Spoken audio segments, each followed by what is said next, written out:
Hello，先好啊，繼續講下星秀。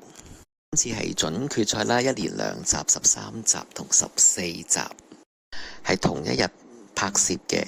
咁上晝呢，就係今次第13集啦，就係呢，佢哋要爭做第一名，然後呢就可以唔需要繼續第二場嘅比賽啦。咁跟住下個禮拜第14集呢，就係一對一對決啦。咁今次就有9位學員咁。贏咗個第一位名之後呢，就剩翻8位，8位呢就爭8位呢就爭7位，然後加埋第一名嗰個呢就進入去總決賽。總決賽呢就有8個學員嘅。咁今次第13集嘅主題係突破啦。咁見到唔同嘅學員呢都唱一啲唔同佢平時唱開嘅曲風嘅，但係呢，其實有好多呢都係。反而平時喺我哋見到嘅曲風呢，反而唔係佢最擅長嘅，而係呢今次調翻轉就唱佢最擅長嘅曲風喎。咁我一樣都喺現場啦，都係第13集同第14集都係喺現場嘅。咁到第14集嘅時候呢，就需要去投票啦。咁所以今次呢，就見唔到有投票嘅影像啦。同埋呢一集呢，即係爭第一位呢，其實我覺得有多少學員呢都係少少放軟一手腳嘅，咁呢，先至容許到呢柯如飛啦 Olivia 呢就係可以呢爭取到第一名嘅。咁呢，佢都係好有決心啦，同埋佢個鬥心都好強啊。好，咁跟住就順住講啦。甄雯方 Jenny 唱嘅空港啦，麻麻地啦，當然就係佢好似有啲力有不逮啊，唔係好唱到隻歌又唔夠放啊等等。不過都係有嘗試咗啲新嘅嘢咁樣啦，把聲開咗啲咁樣啦。蕭海欣 Michelle 咧就唱粉紅色的一生咧，我覺得就佢好似唔係唱緊呢隻歌，好似即係佢加咗啲法文係好好嘅，但係咧成隻歌佢有好多 rephrasing 啦，但係 rephrasing 到咧就係唔係好似呢隻歌啦，好似唔識唱呢隻歌咁樣，所以我覺得係唔好聽嘅基本上。咁佢雖然佢嘅聲係靚啦，唱歌技巧好啦，發聲區啊共鳴嗰啲全部都好好嘅，咁但係咧擺咗呢隻歌嗰度咧就發揮唔到啦，咁所以咧嘅得分都唔係太高。不過對於佢嚟講都係冇乜所謂嘅。咁當然最亮眼嘅就係阿譚耀文走出嚟啦，即係好有法國 feel 嘅長褸啊，嗰啲畫家帽啊，裏邊着件白色 T-shirt 啊，咁樣係好似嘅。跟住胡子貝阿 Matt 咧唱嘅《老派約會之必要》咧，其實佢個佈景非常之靚啦，背後個畫面好靚啦，所以咧佢未唱嘅時候咧，我哋極度期待啦。佢件衫咁亦都係即係有啲古典風啊，咁上身啦好靚。咁但係唔知點解佢嗰件長褸之下咧，嗰條褲咧就好似好 casual 咁樣，跟住對鞋又係唔 match 嘅咁樣，即係嘥咗咁啊！即係觀音頭掃把腳。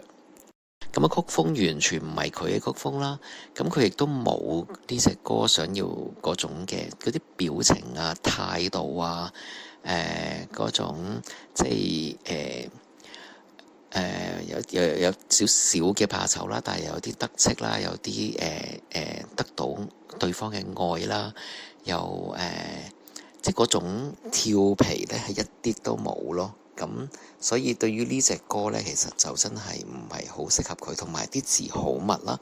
咁佢廣東話亦都唔好啦。咁所以成隻歌咧好多時都聽唔到佢唱乜啊。咁所以其實佢嘅低分係正常嘅。跟住 Emily 嘅烈女呢，我覺得佢把聲線係唔錯嘅。咁唱出嚟嘅聲啦。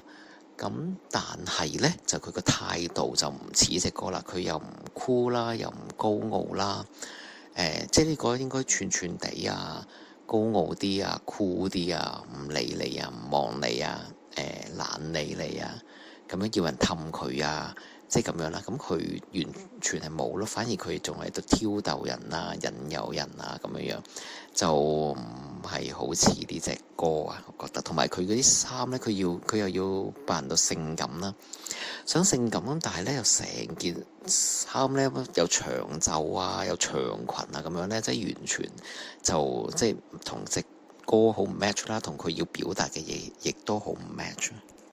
跟住 BB 嘅等一個他係一隻好舊嘅歌啦。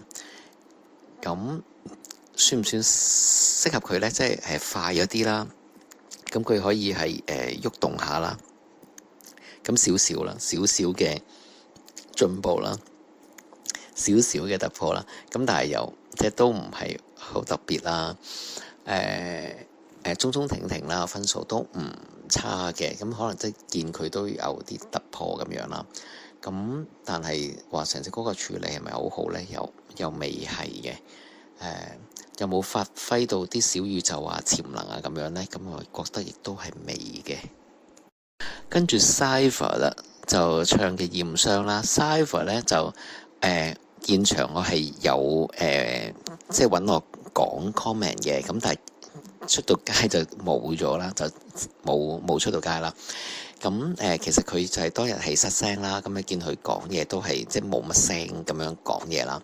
咁但係其實就好令人好驚喜嘅，佢可以唱到啦，唱到好多好高音啦。又唱到好多 head voice 嘅聲啦，咁啲低音咧亦都大部分都唱到啦。咁其實係好令人好驚喜嘅，即係如果係一個咁病嘅狀態之下，咁原本我對佢就印象唔係好深嘅，咁但係今次睇咗佢唱啦，咁其實係即係都有改觀啊，同埋有更加好嘅印象啦。咁同埋佢都屬於都幾靚女嘅。咁喺呢度呢，佢俾我講嘅時候，我都有講到其他。其實呢啲歌唱比賽呢，最重要呢就係健康跑到尾。即係其實你只要保持住健康呢，就其實因為實在太多人係病啊，太多啲參加者呢係會因為忙啦、辛苦啦、日以繼夜啦，咁亦都壓力大啦。跟住就有啲亦都可能要返學啦、返工啦咁樣，咁變咗其實都真係辛苦嘅。咁而病係即係理解嘅，但係呢，你要參加一啲咁長程嘅歌唱比賽呢，其實就係要保持住健康咯。即係喺中年好聲音1嘅時候都見到個情況嘅，就係都好多歌手係陸陸續續咁樣病噶嘛。咁唯獨是咧就係吉吉咯，吉吉我就見佢係每一場每一個平時就算放食飯啊等等嘅情況咧，佢都戴住口罩嘅。台上邊啊，即係未到佢唱嘅時候，佢都戴住口罩啦。係即係有啲片段訪問佢更衣室啦、後台啊等等，佢都係戴住口罩嘅。咁所以就係呢啲嘢就係令到自己能夠保持健康，就可以跑到最後。當其他人都病晒，你只要唔病就搞掂啦。咁所以都希望多位嘅參賽者啦，都可以即係除咗戴口罩啦，跟住就係要管理好自己嘅作息啦、飲食啦、運動啦等等啦，都係呢啲基本嘅嘢要做好，咁就可以保持住健康，同埋即係嗰啲打疫苗啊等等啦。跟住 Ryan 啦、馮希哲啦、新宿自如的愛啦，係陳蕾。另外 Olivia 柯雨菲都係陳蕾嘅歌，就係沙門啦。咁佢哋兩個都係唱得好好啦，都有突破啦。咁啊 Ryan 就喐啦，有唱跳啦，有輕鬆啦、調皮嘅一面啦。咁平時佢唱慘情歌噶嘛，咁但係呢個輕鬆自如調皮嘅一面呢，其實都係好適合佢嘅。咁亦都可以俾觀眾見到佢更加多嘅面貌啦。咁同埋即係都有更加係有少少係陳奕迅嘅情況啦。即係佢唔靚仔，唔屬於靚仔，咁但係又好唱得，咁又可以唱好多種唔同曲風，咁個人又幾搞笑咁樣，咁可以行呢一啲嘅路線啦。咁 Olivia 咧就今次真係好特別啦，唱呢隻沙門嘅歌啦，佢又有少少啦，係跟陳蕾嘅方法啦，跟住咧其實佢有少少嗰啲音啦，嗰啲哼鳴啊，嗰啲 ad-lib 啊嘅嘢咧，就好似到王菲啊嗰種唱法啦。咁但係好在呢隻歌就唔係王菲啦，咁就所以就冇人話佢啦。咁但係就好突破，好同佢平時嘅歌好唔同啦。咁其實佢自己都講話佢唱一啲氣聲啊、慢歌啊、溫柔歌呢，其實唔係平時嘅佢嚟嘅，佢唔係最在行嘅，反而係泳兒老師見到佢呢一方面比較強，就揀咗佢唱呢啲歌。但係平時嘅呢，佢唱呢啲暗黑嘅嘢呢，都係佢嘅即係拿手好戲嚟嘅。咁所以好好咯，今次有機會可以拎出嚟，係啦，俾大家睇，展現佢嘅呢一面。咁同埋之前我都覺得，我都講咗啦，其實泳兒就好似唔係太喜歡佢咁樣嘅，係啦，嗰種個感覺係睇下啦，嚟緊再睇下嚟埋呢一兩集，去到總決賽之後係點樣樣啦。咁我都好希望柯宇飛能夠繼續呢團火啦，唔好俾人打擊打沉咗啦。咁然後呢，就係繼續去向前啊，同埋去發奮啊，去進步啊咁樣樣。咁其實佢哋對手都唔係太多嘅啫，都係 Ryan 啊、Michelle 啊同埋胡子貝啊咁樣啦。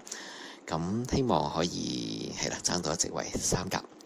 最後嘅報紙呢，我就覺得佢揀嘅潛龍勿用係過分提高咗自己啦。因為佢嘅上次試咗 R&B， 我覺得叫做 OK 合格咁樣啦。咁因為其實都係 Archie 唱得好，咁但係佢就會因為上次嘅成功，佢就會覺得自己好似咩歌都唱到。潛龍勿用的確唔啱佢，佢有啲依然有好多好 hea 嘅一啲音啦。咁佢有啲嗌啊，好似嗌得力有不逮啦，唔係咁好聽啊，低又唔得，高亦都唔係好得。咁所以就唔係咁高分係正常嘅，即係大家其實睇呢一次嘅呢一隻歌呢，就會見到其實佢都係好有局限嘅。好，剛才都講咗我心目中嘅4強啦，譬如柯宇飛啦、Ryan 啦，跟住就係胡子貝啦、Michelle 啦，咁跟住落嚟就可以有 Cypher， 可以有 Jenny， 咁呢啲都係唔差嘅，但係跟住排住隊咯。咁至於3甲係邊3位呢？就真係要去到總決賽啦。咁啊，下次嘅第2回合1對1呢，就再同大家分析啦。我1對1我都依然喺現場嘅，同埋今次嘅投票呢，我覺得比起第一次呢係公平好多嘅。咁所以就係啦，下次再同大家傾，拜拜。